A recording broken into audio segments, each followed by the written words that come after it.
Right. Okay. So, according to all of the known laws of aviation, there is no way a bee should be able to fly. Its wings are too small to carry its fat little body off the ground.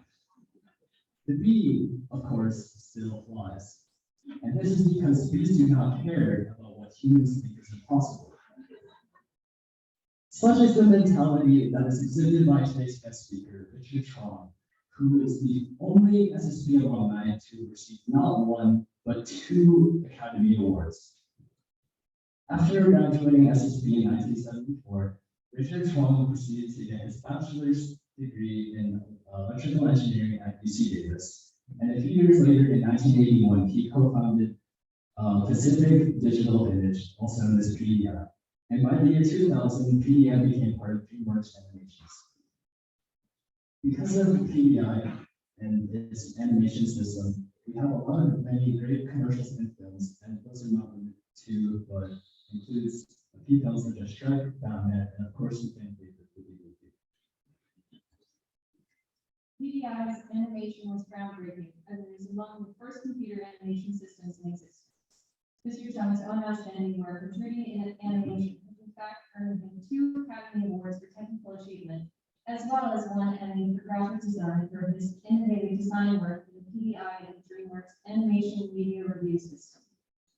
Following his monumental work at PDI and DreamWorks, Mr. Chuang left the company in 2008 and founded CloudTech, a technology company which focused on creating digital content and multi-channel deliveries up until 2017.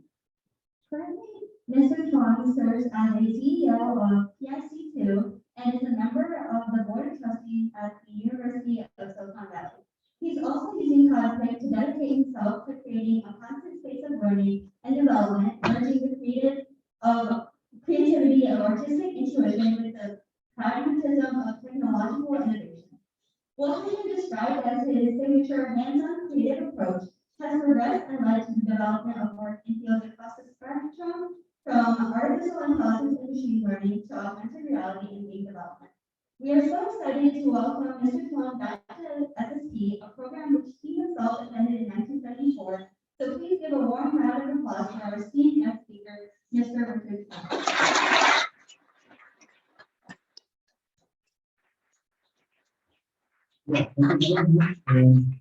Welcome our guest speaker.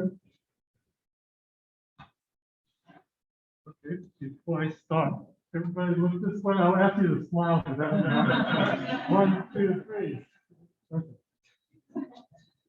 I was the first one to take a 360 to receive the Academy Award. But okay. Thank you. Can you hear me okay? Okay, good. To be honest, I'm somewhat embarrassed because I failed the science and the astronomy and physics when I was in the same class with Richard. And I was the guy who, like, everything was flying over my head, and I was at a daze at the end of the program.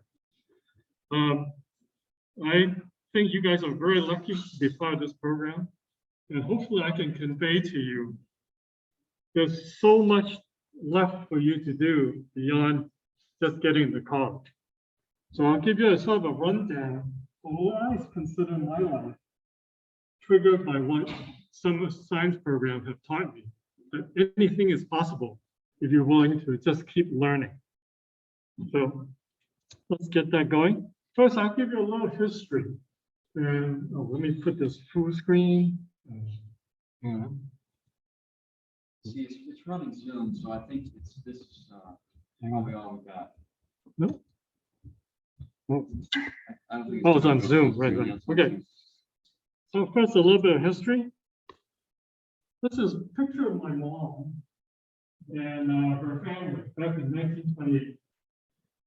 She was a native Hong Kong person, and what I am today attributed to how she thought was think differently than most Asian women. She grew up in a family, in this picture of her family when she was a kid. And so moving forward, one thing my mom does different than most Asian moms, which oftentimes called Tiger mom, And she never once asked me to be a doctor or engineer or anything. She basically said, always follow your passion, but never stop learning. She herself only had a 4th grade education. And during the war, she was a refugee during World War II. So she had a very rough life. And when we were young, my dad left us. So she was a single mom raising 2 kids. And that's the older one is me there, if you haven't recognized it. But that didn't stop her. I don't remember when we were young, we were very poor. We barely had enough food to eat. And she said, I have to change because I can't raise my kid this way. So she learned English at that age on her own. She had to learn to build a certain skill set because she wanted to start a clothing factory to make clothing to earn some money. But the men wouldn't work for her. Men said, you're a woman. Back in the 60s, women don't run business. And she had to learn their skill so that she can prove to them that she can manage them. So this is her when at some of the peak of her factory. She was the boss. And those were the clothes she made. And that's the factory I grew up in Hong Kong. And so I watched from her as an example that if you set your mind to it, you can learn, you can do anything you want. If you stay focused and learn to accept the mistake you made, but always getting back up and moving forward. So in 1967, you guys remember the riot in Hong Kong in the last few years? You saw in the news and all that. Turns out in 1967, this occurred previously. And things were getting so bad that my mom sent me and my brother over to the United States. And we moved to Sacramento in 1968, me and my younger brother. And my mom stayed in Hong Kong. And we moved into an area where there were very few minorities. In fact, this whole school, there were only 4 minorities, all Asian. Me, my brother, my cousin, and one other guy who's not in this picture. And so that was quite a learning experience. I didn't really speak English at the time. So I came here, I went to school, I didn't know anything. I still remember when they had a physical fitness test, they're throwing baseball. I never threw a baseball in my life. So that when they lined up everybody from the one who threw the furthest to the one who threw the shortest, I was behind all the girls. And that was like quite shocking to me. And then you learn about the issue of being a minority in a different environment. And I won't get into all that. But it was a new experience to learn. It was struggling to learn. I didn't know what I was capable of learning. And it was a foreign country, foreign language. But I was exposed to astronomy at the Griffin Observatory in 1969. And that left something in the back of my mind. Okay. But one of my interests was art. I really enjoyed drawing. Part of it because I was terrible in school. So in my spare time, I sit in the back of the classroom. I was taller than most kids. I just sketch all the time. So in 10th grade, I really started drawing a lot. And I really wanted to be a medical illustrator, right? That's the only thing I knew how to do. And I was very interested in it. So that was what, and I actually finally took a class in art. And these are all painting from me back in my younger days. So I really enjoyed that. I said, wow, this is really fun. I really like the creative aspect of it. I really don't know much else. I wasn't doing well in school. I said, okay, maybe I can make a career in art. I want to be a medical illustrator because I love the human anatomy. So going from that background, but somehow I ended up in SSP in 1974. Okay, don't ask me how I got in, and I would, I can tell you, I wouldn't. If I'm against you guys, I would have never gotten in. And somehow I got in. And what SSP helped me learn is that there's so much to learn. And what's great about SSP is people didn't make fun of me if I didn't get it right. They all helped me. They're all friends. I would learn something and I try to struggle with it, and my roommate would, no, you got it wrong. I'm going to explain it to you. And what I found is there are people out there, you just hang out with enough smart people, you can learn anything. And that was really what opened my eye in SSP.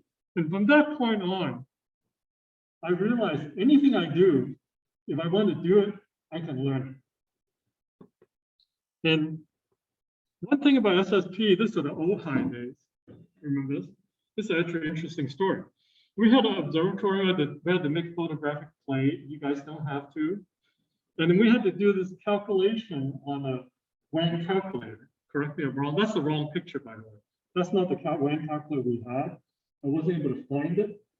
But one thing that happened to me during this stay at OHD is a school that we have to program in, is they had a send upstairs a PDP-8 with the school. But it wasn't part of SSP. Back then, nobody really programmed. I snuck into this place at night, read all the manual, and booted it up on paper tape and learned to program. Okay? You guys didn't know that was even there, right? No, we did, it was not secret. Yeah, it was It there. was there. I tried some lunar lander. Yeah. So I snuck up there and learned how to program. And then when we did the orbital calculation, I actually did the math on the computer, which was crazy back then. And so then I went to college, UC Davis, 75, 79. And actually went to the medical illustration. But during that time, what I did was I got obsessed with this thing called a computer. Right? Back then, the microcomputer just came out. In fact, the Sol 20 on the right there, actually I built that. I borrowed all this money from my parents, and I actually bought all the parts, and I built that computer. And in school, they didn't really teach real computing. They teach stuff like Fortran, which is totally useless. And so me and my friend was snuck into the class. They teach the people who run the school computer. And they have class for the operator on the school computer. And we would sneak into their class and learn algo. And I would sneak into all these rooms and borrow the research equipment and learn how to use computers. So I actually built my first computer in 1976.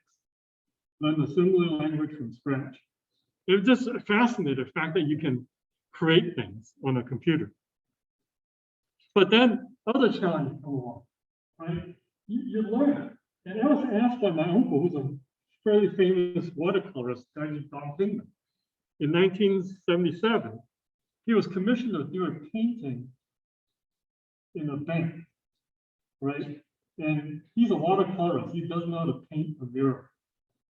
So he called me up one day. He said, "Hey, what are you doing for your summer?" I said, "Not much." He said, "You want to come paint this mural for me?" I've never painted a mural before in my life. Okay. So, but that didn't stop me. I said, "Sure, I'll do it." So, and you start learning, right? You go to the library, you start reading books, you start buying paint, you start painting, and you go, because I'm used to brush painting and drawing, not acrylic painting. So now there's a mural on Canal Street in New York City with my name on the corner. So I went and spent a summer and learned and painted a 56 mural in the back, right? And this is even after SSP. But that's what motivated me. Like anything's possible. You just have to go pick it up and learn it, right?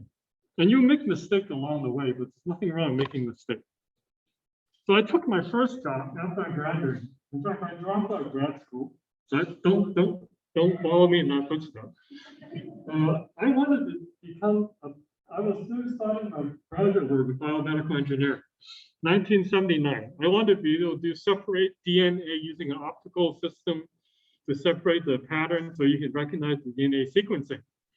But it turns out that was probably 20 years before it was practical, right? Even my patent, all that stuff, I would have made $0. So I was very frustrated. I went to my advisor at school and he goes, "Do what I do, drop out of school and get a job." So I dropped out of grad school and I interviewed everywhere, right? Like Intel, all these companies. But I interviewed at HP, and it was the interview where I came out of it, I realized I couldn't answer any of their questions, right? So if I'm going back to my hotel room, I get a call on the hotel, no cell phone back then, guys, okay? And they offer me a job. I say, wow, that's one job I knew nothing about. I know nothing about microwave or RF or anything like that, but somehow they offered me a job because they wanted to hire somebody who understands the digital world. And I was coming out of school and I have enough background. And so later on, when I got this job, I asked the lab manager, I said, why do you hire me? I couldn't answer any of your questions. He said, well, none of the people who were interviewed could answer the question, but you're the only one who understood the question. Okay. And again, there's room for learning. He really liked that I have this attitude that I can learn anything I can set my mind to. So I took this job. And I really, to be honest, when I first got in there, everything again was over my head, just like I came to SSP. But again, you go in there with the right attitude and the right approach, everything's possible. And they offered me before I left and started my animation studio, they offered me to manage 23 people 3 years into the job. And I decided, no, I really didn't feel like that was the right thing for me. So luckily, I ran to a bunch of friends, and we decided to start a computer graphics company. Okay, computer animation wasn't a word back then. So the three of us decided that we want to do it, use the computer to make pictures. That's it, right? We want to make picture from the computer. That was the only premise we had. Okay, all the other stuff you talk about, animation, visual effects, those words didn't exist back then. Okay, so three of us got together. We got a PP11, which is the we see there. Had zero software in it for graphics, zero. Okay, back then you couldn't buy the software if you wanted to, right? In fact, we had to. There was no mouse back then. You had a puck and a tablet, and there was no driver to connect the two. So to start the company, I had to learn how to write a driver to connect the computer to this piece of hardware. Again, something I didn't know nothing about. But again, you always have this mindset, hey, there's nothing else impossible. So you buckle up, you learn. And so these are the pictures from the early days, the first year or two. And all the images that you see there were done with a render I wrote. Me and Glenn wrote the scripting system, but I eventually wrote the animation system. I wrote the compositor. I wrote the compositing system many years before Photoshop came out. In fact, I know the guy who wrote Photoshop. He always joked about it. He always made fun of me. He said, hey, if you came out, I wouldn't have released Photoshop. But that's another story altogether. So again, when you jump into something that's never been done before, you first thing you come to mind, say, oh, let's get this, let's make it work. But back then you couldn't get any of this, right? There was no software for animation available in the world. So you had to create everything from scratch. You had to invent it. But to invent it, you don't have that background, right? So I went and dug up every paper written by any researcher in computer graphics.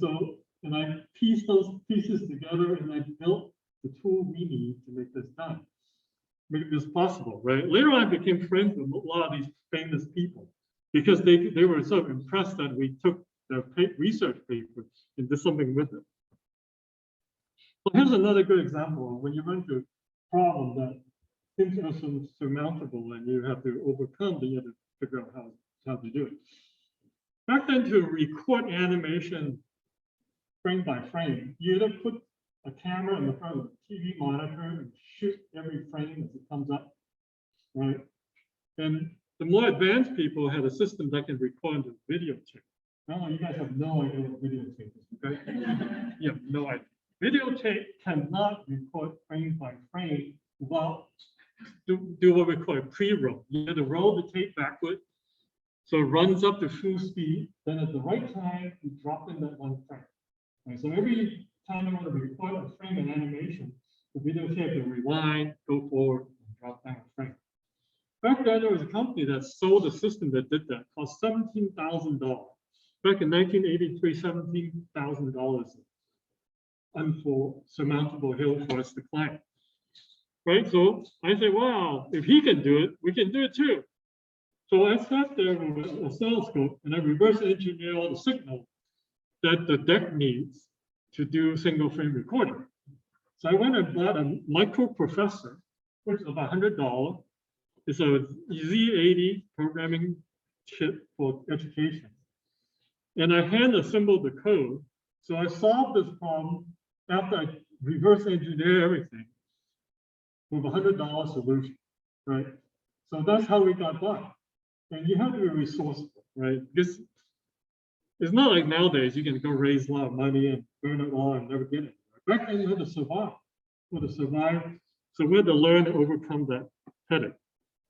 And what's great back then is we had a team that's all willing to learn.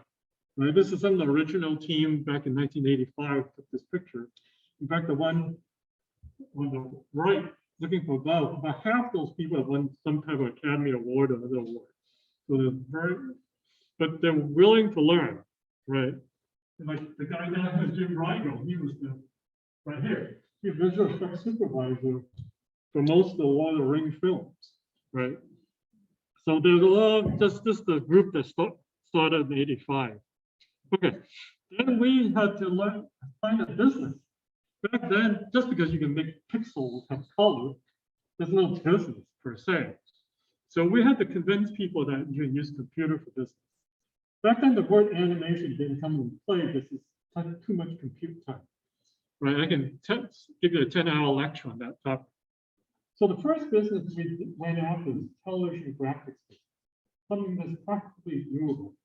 But none of us have any television background, right? So again, you buckle up, you start meeting people, you start learning about the business, and then we eventually took over the business completely. As you can see, this is practically all the cable channel, or network during that time. In fact, it used to be really great because on Monday night, we can go to a bar and impress all the opposite sex pretty well on Monday night. So I can go there and say, look, at 9 p.m., you turn on the table, you flip through every channel, and we did the work on everyone.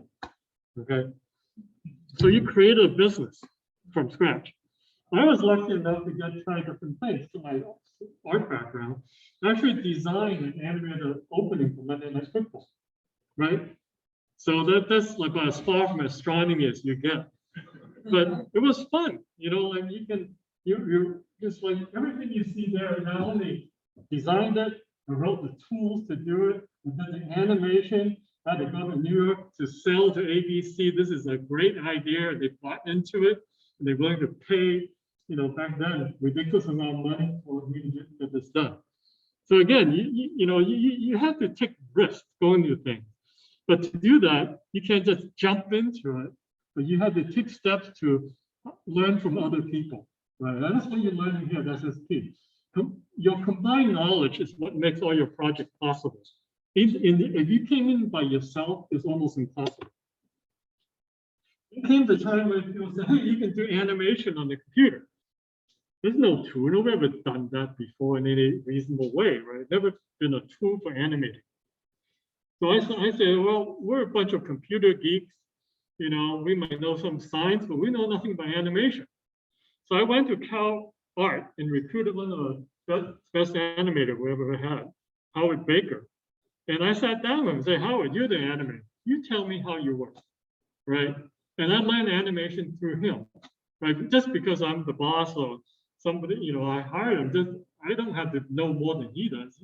I brought him because he knows more than I do, right? You don't see that in a lot of companies, but that's the way you have to do it. So he came in, he taught me about animation. So I wrote our first spatial animation system totally based on his input, right? So in fact, we have this claim we can put face on anything. So we did our first character on a TV commercial. And I wrote the whole system from scratch. This one I had a little bit less involvement with, but it impacted me a lot later on, is we had to capture motion. We were working with Jim Henson. Are you guys old enough to remember Jim Henson? The older people, the young kids probably not. Jim Henson was the master of puppet, and we were working with him, and he really wanted to do a computer puppet in real time. So we ended up building this rig to do real-time motion capture. Back then, you couldn't do the optical one because computer was way too slow. So we built this very complex mechanical system to capture motion. So we actually did a Jim Henson hour real-time puppeteering. And we built a suit that we use on various movies as well. Again, inventing. You just have to figure out what the needs are. Then in 1989, I actually wrote the animation system that still doesn't exist today. It's an animation system that has no numbers. no curve, no sine, no cosine. And the animator were happy, but all the technical people hated it because they lost control. It was all about animation. This is an interesting experiment. And then 1989, we bought our first computer that has graphics capability. Okay. And you guys just laugh at me and say, "What? Every computer graphics? What are you talking about?" Right? But back in 1989, that was first you could buy a silicon graphics computer that actually had hardware to support graphics. But it came with almost nothing in it, right? So actually, we wrote, because I created the lighting tool, the motion tool, but there was no UI. So I actually had to write the UI toolkit from scratch. So everything you see there, all the UI components, I wrote from scratch. Luckily, you can download it from some Git repository or buy it from somewhere. That didn't even exist back then. So you had to sort of like invent it yourself. And you start reading up about, work done at Xerox PARC, work being done at Apple. And then you try to learn from what other people have done. And you make the best of it from what you have. And that's what we did in 89. And in 1990, we were competing in Industrial Light and Magic, which is George Lucas, but during the first CG character live action TV show. And we won the project because our bid was half of what they did.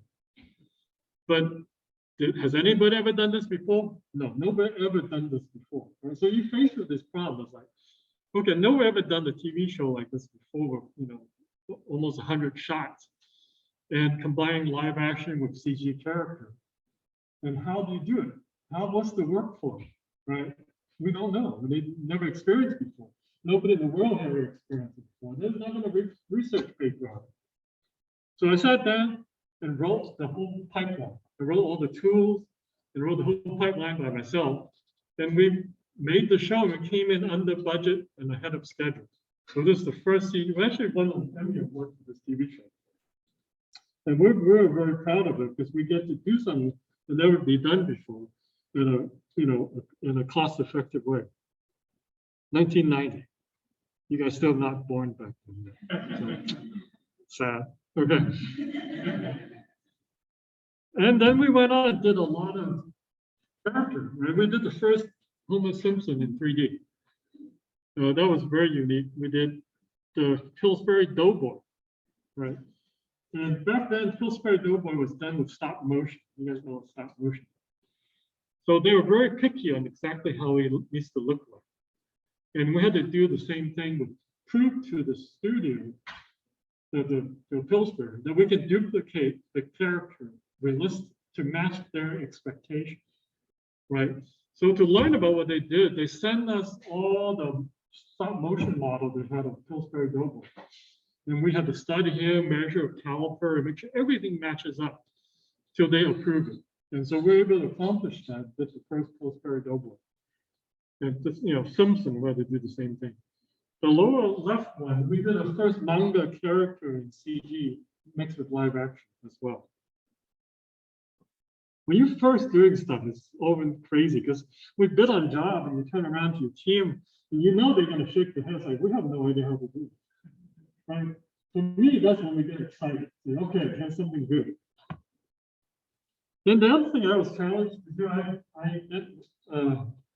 did the first full-body digital stuntman in a live-action film, the Batman Forever. So Joe Schumacher, the director, said, "Hey, let's do this Batman in CG." Nobody ever done that before, right? So they bid against all the studio, and I did a test, and I won the job. So we were able to do that, and it's all done with optical motion capture. Back then, there was no tools whatsoever, right? Again, then you had to read up on what is motion capture? What do you get from the camera? How do you take the camera from multiple view, reconstruct the skeleton from the body, and how do you apply it? How do you do the tape simulation? I can again give an hour talk on this alone. Then we went on and did a lot more digital humor with Batman and Robin. So again, that's also an interesting thing too. We didn't know anything about filmmaking. We're a bunch of computer geeks. And when we got into the film business, people didn't buy into it. Say, well, you guys know nothing about film. How can you do work on film, right? It's not like there's a precedent. It's like, oh, there's a history of people doing this, so you guys. No, there's not. Nobody ever done this stuff before. So we had to not only learn how to do it, but we had to convince people that we can do it. So you had to go in there, meet up with a director, show them some stuff, and be able to speak in their language, right? Filmmaker works in a very different language than we normally do in Silicon Valley or in astronomy or so forth, right? So there's a lot of learning there too. When you adapt to new environment, you have to sort of humble, buckle up, be humble, and be able to go in there and admit you don't know anything, and willingness to learn. You do that trade-off. Say, I bring something new to the table, but I have to learn from you, right? Which is sometimes hard to do. And we went on and did a lot of, mixing live action and CG for commercials. And this was all through the early 90s. The upper left there, right at the left. That's interesting. I had a chance to work with Madonna. You guys old enough to remember who Madonna is, the singer? Okay. So I had a chance to work with her on that one. It was quite an interesting experience. Well, I eventually ended up supervising a lot of visual effects on movies. These are all the films I worked on. And there's quite a few more not on here. But one thing you realize when you get into something and you get good at it, people will trust you. And even though they don't know what you do, and even though it's never been done before, you can go in there. It gets to a point where I remember working one time with Steven Spielberg on a film, and I was going to Steven every 5 minutes, say, Steven, you want this, you want that? And Steven just looks at me, he goes, Richard, you're here because you know what you're doing. Don't ask me, you figure it out, right? And that was like the best compliment I ever got from anybody, right? Steven Spielberg telling you don't ask me, just figure it out. So, okay. Then we made a deal with DreamWorks to make our first animated film, right? It was just around the time Pixar just about released they just released Toy Story. But the thing that was interesting is we had no idea how to make a film, right? We never made a film before. We don't know how it's done. And a film is a very long, tedious process. And again, I still remember the day the producer came to my office. I was an executive at that time, and doing the law, the company stuff. And she came in, she goes, we're in a panic. We have no idea how to do this. We just realized.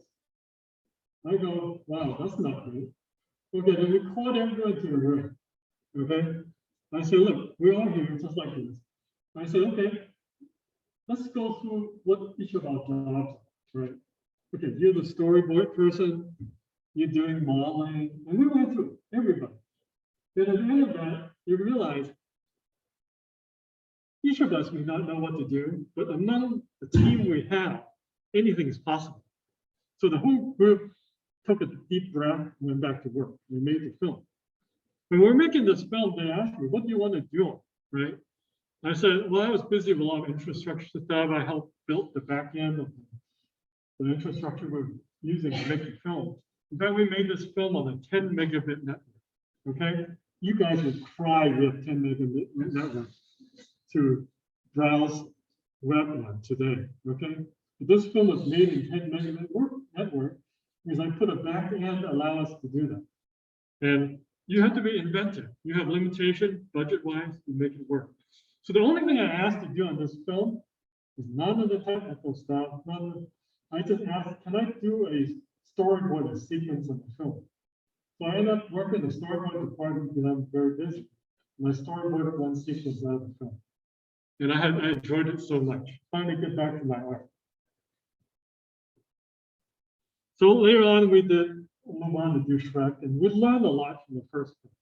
Where we learned how to build a workflow, and I take zero credit for it because the team was just amazing who did this.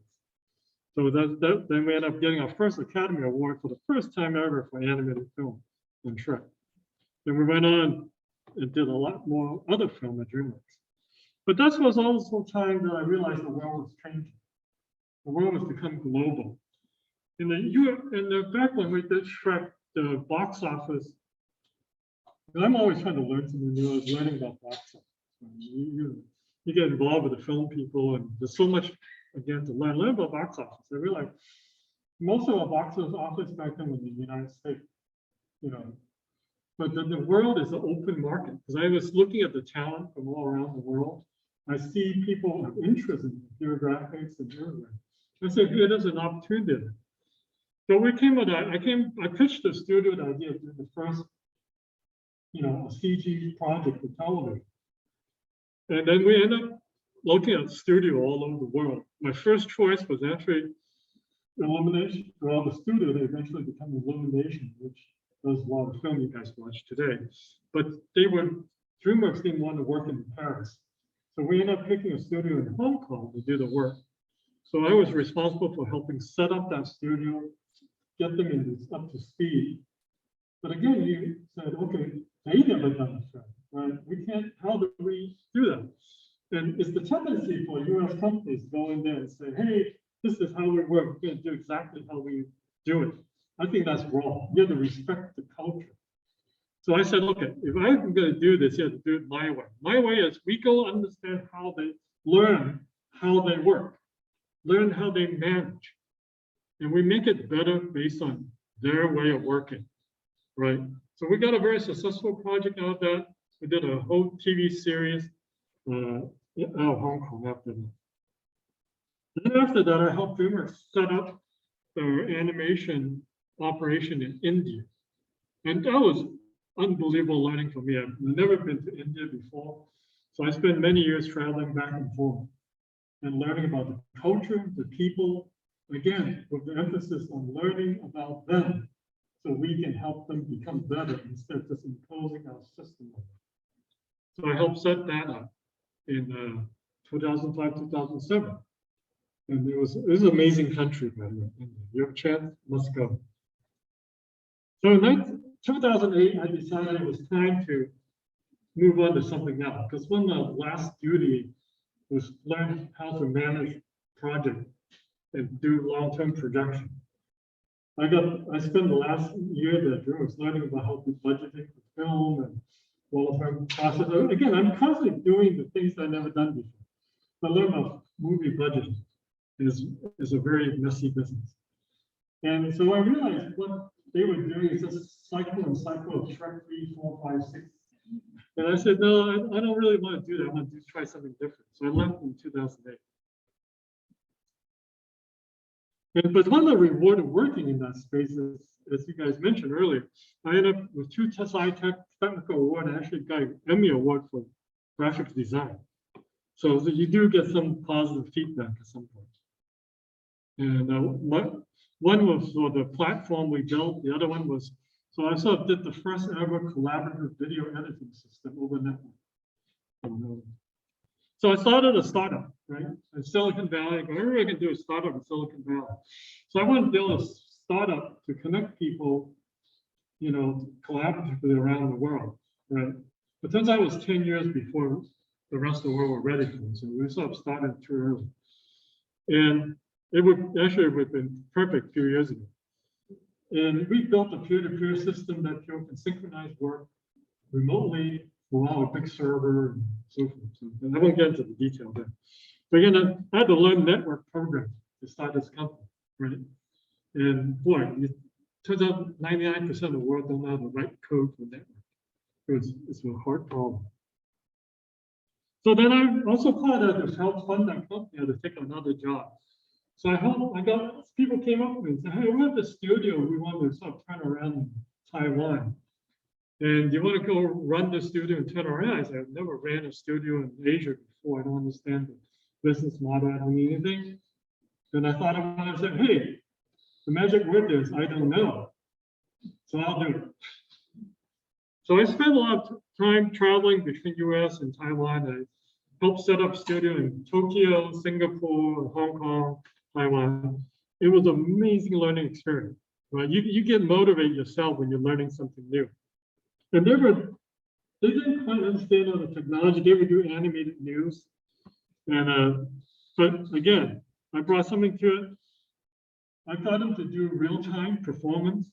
This is 2012, 13 timeframe, which is about 10 years ago.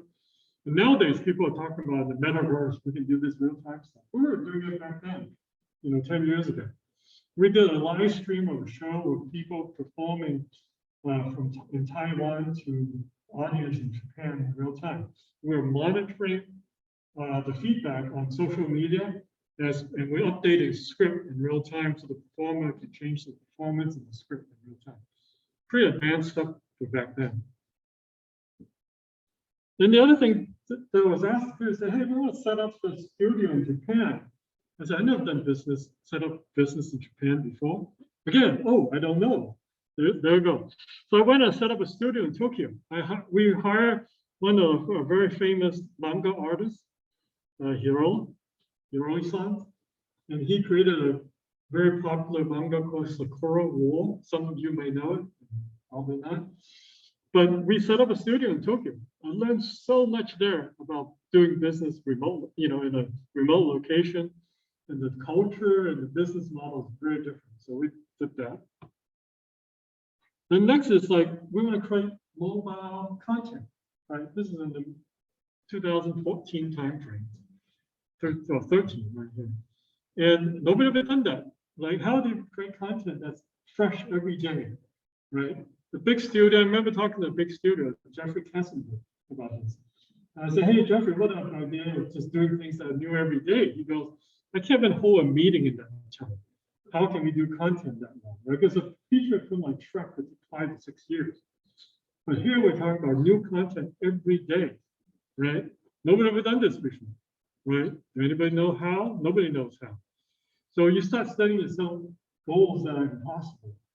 And you sit down and you start figuring out how to do it. So we were actually creating content on a daily basis for mobile. It was a very fun time.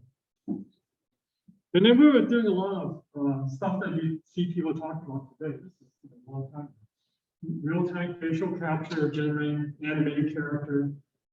And at some point the team came up to me and said, oh, this all sounds really good, but we have no idea how to do it. So I said, okay, let's roll up sleeve, put up a big whiteboard and start going through all the stuff we need to learn to make this happen. And again, it was done in real time. The character performing, driving his character in real time. Quality is a little bit better than this, so just a PowerPoint, I apologize. Okay, so then I got into the point that now I can do all this stuff in real time. Then I ended up doing in 2014, this 8 years ago, doing AR and VR, right? And this stuff you start hearing a lot the last couple of years, but back then we were already exploring that area, creating a lot of content. Like for example, this is doing augmented reality for newspaper, right? So you can bring a story to life. Somebody can put a phone over a newspaper and that story being acted out and animated. And has people done that stuff before? No. But you saw a lot of basic research are out there. You can find this information, right? Oftentimes to do something that's impossible, it's just piecing all the right piece together and willing to make a lot of mistakes along the way, right? And I gave a talk once in Tsinghua University, and there was a lot of really brilliant students there. It was one of the top universities in China, and the kids always come to the end, always seem to ask this question: what's your secret to success? And I said, look, you guys are all smarter than me. I can guarantee you that. But one thing I know I'm better at, I can make mistakes faster than any of you. Okay? But that's really true. Not be afraid. But a lot of culture is really hard to admit you made a mistake. In fact, it's still difficult in a lot of companies in Asia, or even in the US sometimes. If you did something wrong, you tend to don't want to talk about it. For me, it's like I'm dancing. I say, look, I screwed up. Here's what I did wrong. Then I hear back feedback from people, and I absorb that, and I help improve it. And then we have that dialogue. When you get your whole team willing to do that, everything's possible. Right? Then we did storybooks for children using AR, where you can interact with these. Again, this is 2014. And, you know, you start to see this stuff now, but we were doing it way back when. Yeah, this is again, children's book that comes alive long before it became popular. I'll skip ahead. Then in 2015, I was asked by a museum in Los Angeles to say, hey, can you do this AR app for the museum, right? And I looked into it and I go, at that point, Apple hasn't released the AR toolkit yet. And they just really started to switch the programming language for iOS. And we looked at it and looked at it. And I go, sure, since we don't know how, I'll do it. And we took on that challenge, and we had to pretty much invent everything from scratch, right? There was no library or no tool you can buy for AR at that point. So we wrote everything. In fact, we made it, I wrote most of the code of this myself. And we actually did it in JavaScript in the WebKit as a browser tool, because it makes it easy to collaborate with people remotely. At that point, my company had people scattered in 7 states in Canada. So we had people working remotely together. So I wrote most of the code myself and worked with a lot of students on this project. And actually, I got to work with one of my biggest competitors, Pixar, right? And it was funny showing up there. They go, what are you doing here? I said, well, I'm working on your cost character. It was like one of the rarest experience. So that was just an app we did on the iPad for the museum. Here's a quick run through. So all this was generated I wrote most of the code for this. And all of the animation as well. My son actually helped write the AR framework. He was just in college at that point. And it was fun.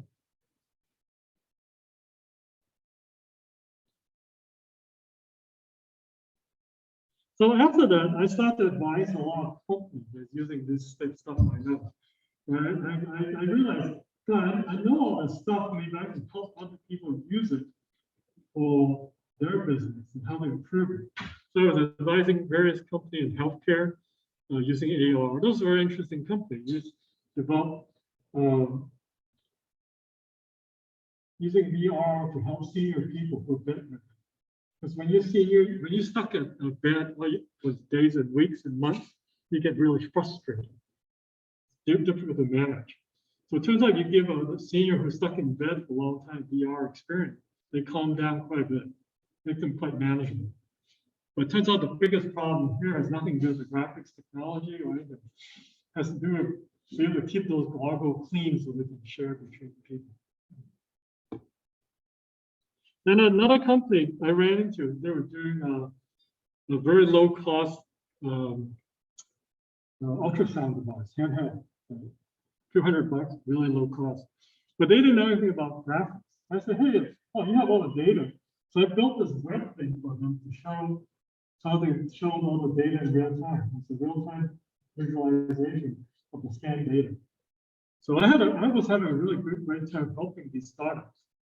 Again, because they were doing in the area that I know very little about, but it let me leverage my past experience, not only in business, but also in technology and know-how to help them do stuff like this.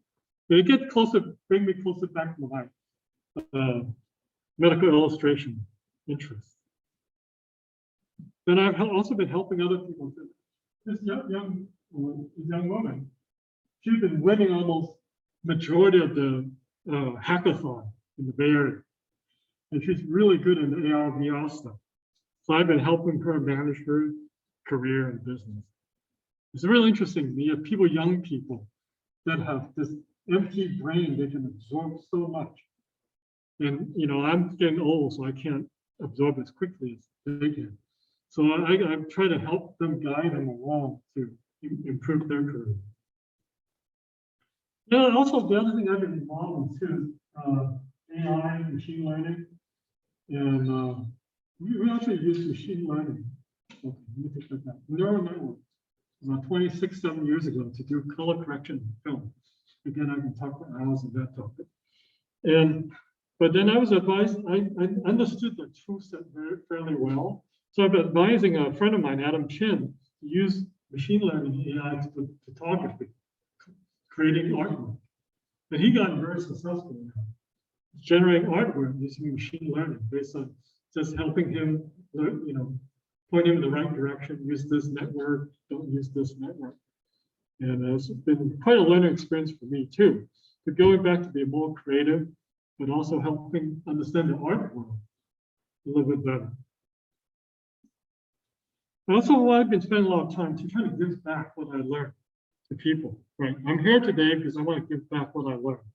Be able to show you some way that maybe help you learn something new along your career. Right. I would apologize. I'm not going to tell you to become an astronomer or a physicist. So I'm not the right person to tell you that. But I've given talk in the Consumer Electronics Show.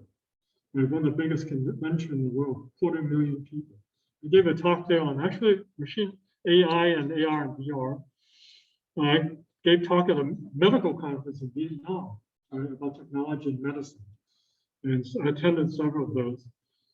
And I actually had a chance to give a talk with 2020 with the Stegner Turn Award winner, Kevin, who was the president of Pixar. And we're pretty good friends, so we gave a talk together at ECM and had thousands of people online watching. And it's good to be able to bring knowledge and experience back in a way that can be helpful to people. And then I just came back last week on something completely different, right? People would go, what? Where were you? I actually gave a talk at an agricultural technology conference, right? You would figure, hey, you'd be doing one in art or animation. Nope, agriculture. So I see something that I think needs help. I'm not afraid to jump into it and help out. When a friend asked me, are you interested in this field? I said, well, let me look into it. I realized there's so much I don't know, but there's so much people need to understand. The agriculture field is very important. You guys all eat, I presume, right? And we need to understand those problems. We need to be able to contribute to solve those problems. This is a global problem, not individual problem. And most people don't pay any attention to it. In fact, if anything, the number of people in the agricultural field is decreasing every year because a lot of young people have decided it's better to be on TikTok than it is to be on the field farming, right? So there's a lot of challenge ahead. So I participated in that. So again, I go back to what my mom said, right? There's so much to learn and there's so much to share. As you learn from each other, hang out with smart people, you can benefit other people as well down the line, right? And you will get into a good college, but don't forget, take and give as much as you can. And because at the end, you will change the world more so than a lot of other people, because your willingness to learn and give back to it, okay? And again, my mom's word, I'll never forget, always find your passion and never stop learning. I hope all of you can do the same, okay? Okay, to finish this, I have one more slide. Okay, I realized when I show you all the stuff I did, you guys are not even born. Okay, so you're gonna either hang out with old people like, Matt Damon or Steven Spielberg. Those are old guys. Okay, but I had to show you this one because a few years ago I was at a party. I was hanging out with a bunch of kids and I had no idea who they were. And I sat there and I talked to them for like, probably half an hour to 45 minutes. But you know who they are.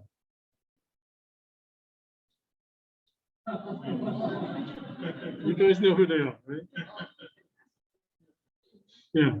And so if you be successful, you're going to hang out with people like this. To be all honest, I had no idea who they were. I spoke to them for like half an hour and then for almost 40 minutes. Then I sent this picture back to my daughter who was in college at the time. And like the internet blew up at that point. And I go, oh, okay. So there you go. Well, thank you for having me as a sister.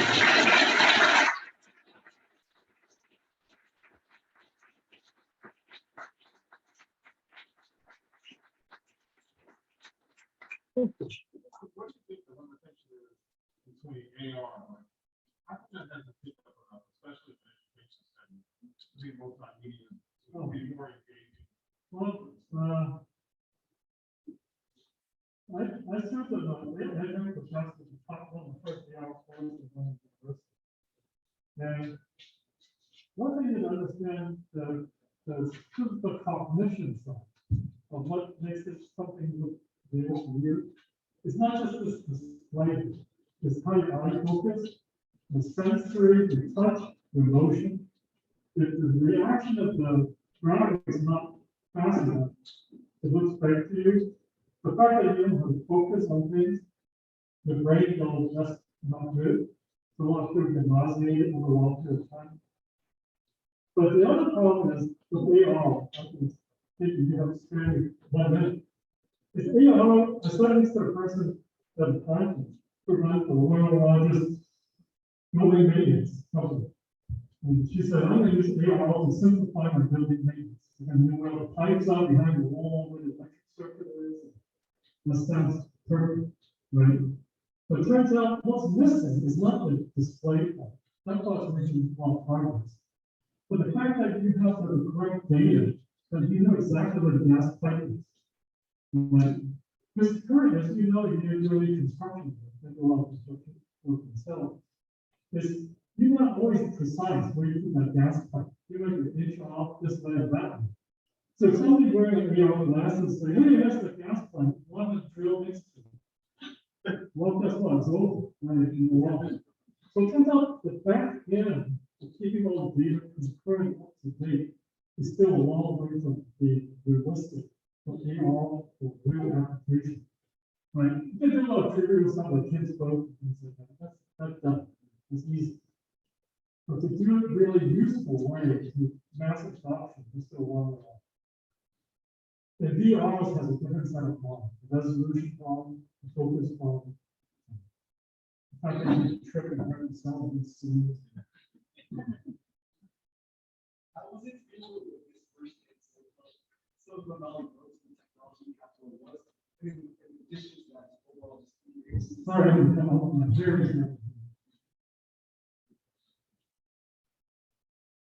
This is the easy question.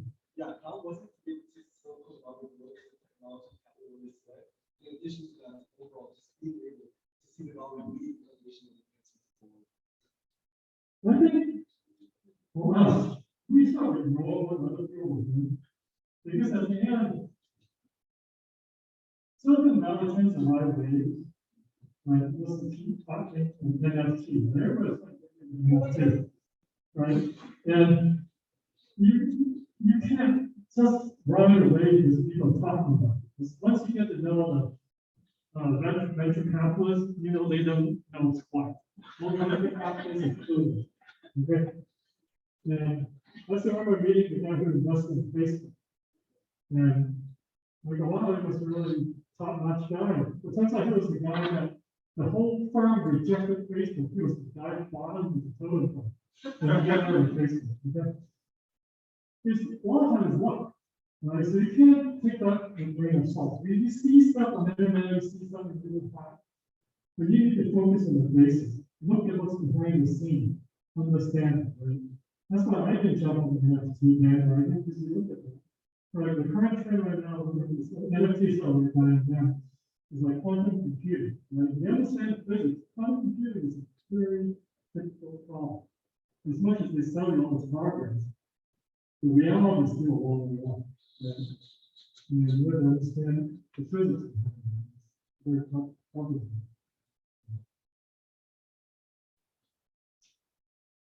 Remember a project or opportunity that passed you by and regret not finishing? Oh, yeah, I've had some many opportunities. In fact, before my friend went out to supervise on the water brain, the student asked me if I went out there and managed that group. But I didn't want to move to the museum. Robert Redford asked me to run the director of photography on the skill. But I didn't want to move out of my comfort zone, so I didn't take that job. And so there's a lot of opportunity all the time. But I tend to do things I know nothing about. So it's always opportunity this opportunity, you just fall flat in your face. I can give probably a long talk about all the stuff you do now. But you got to just get back up, you know, and go on the street and go, okay, let's try again. Right? Don't be afraid. Don't be afraid of admitting that you made those mistakes. But then you get help from other people. I was very fortunate to work with a lot of really people. They were instrumental in helping me get around lots of it. Right? And I did this a lot too, but Steve Jobs asked me to work for him 6 times. Right? And I didn't want to work with him. I didn't like the style of management. I got paid tons more money. And the movie industry wanted to money. But I didn't do that because for me, it's not about my passion. I want to grow old. Going back to my desk every day, going, hey, I'm going to do something different. If I got to start a project now, things that no one else do. I'm trying to help them, just for myself. It's not for other people. What am I interested in?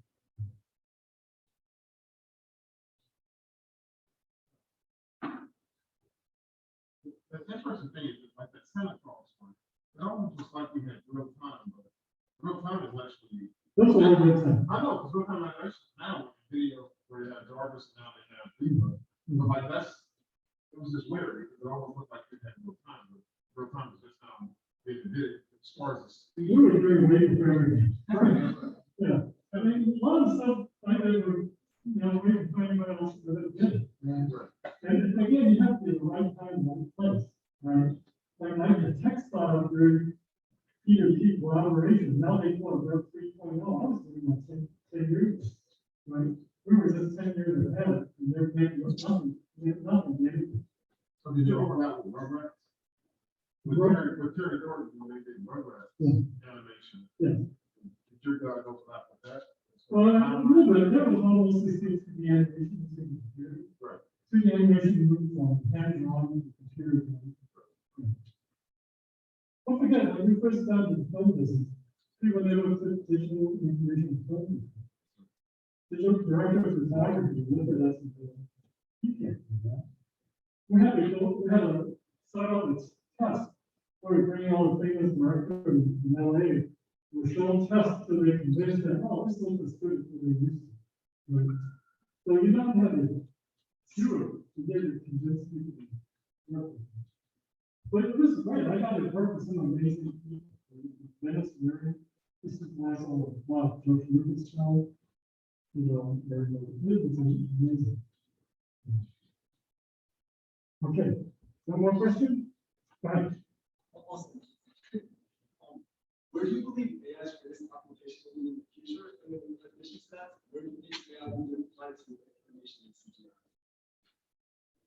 Say that again. Sorry. Where do you think overall AI for this application will be in the future? And in addition to that, where do you think AI will be applied to CGI application? Okay, this is a very good question, right? AI and animation, how would they go together? Well, AI is, you know, as I call it machine learning, and just used by AI, because I don't think that's intelligent. But you can do an amazing thing. I can train it to that little structure animate like, you know, animate structure, coordinate structure, animate. Except when the director asks you, you know, in 2023, you should do this instead of this. Okay?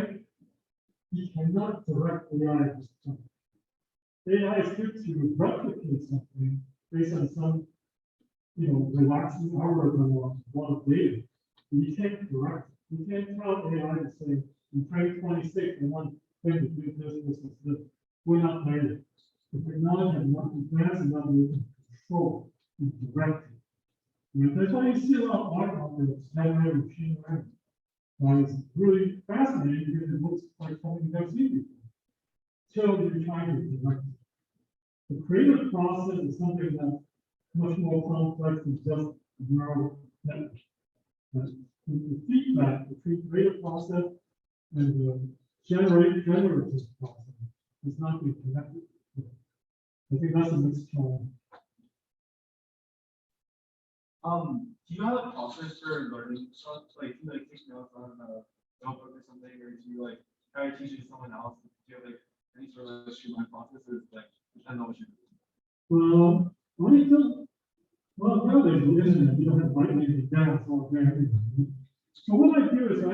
start writing code from scratch. Right? I say, if I can mimic this idea on my own from scratch, then it'll come down to this too. So I basically try to replicate it. Just like when I first went to grow, I would go to the library, look up what famous artists. I try to duplicate what they did. Same process, right? You learn to mimic some brilliant idea. That's a great place to start, right? You see somebody do an amazing thing, don't hesitate to copy, right? That's a first step in learning. Because once you get to that, then now you can explore. My life is about exploration. So, I don't know if that answers the question. Yeah. Okay. Are we good? Oh, one more, go ahead. What's your favorite, like, part about working with, like, all these brilliant people?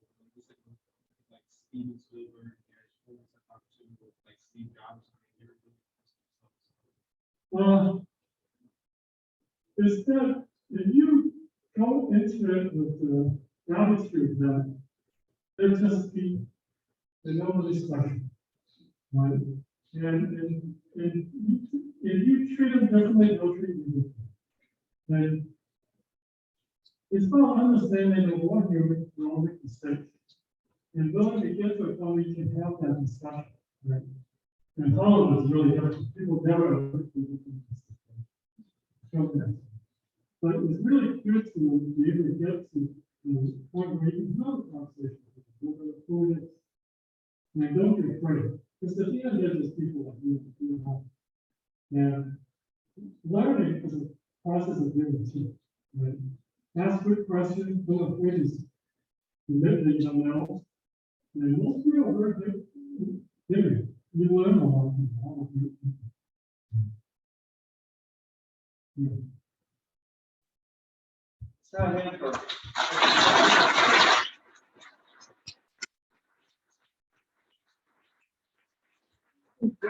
Fully off topic idea, but earlier afternoon I was sat into a college roundtable. If you think about certain college, I really recommend you go visit it. The feel is the environment of you. That's very important. Yeah. That's my advice. Right, thank you.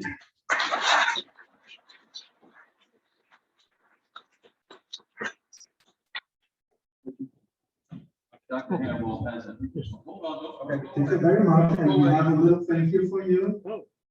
Thank you for being here and for this very interesting talk.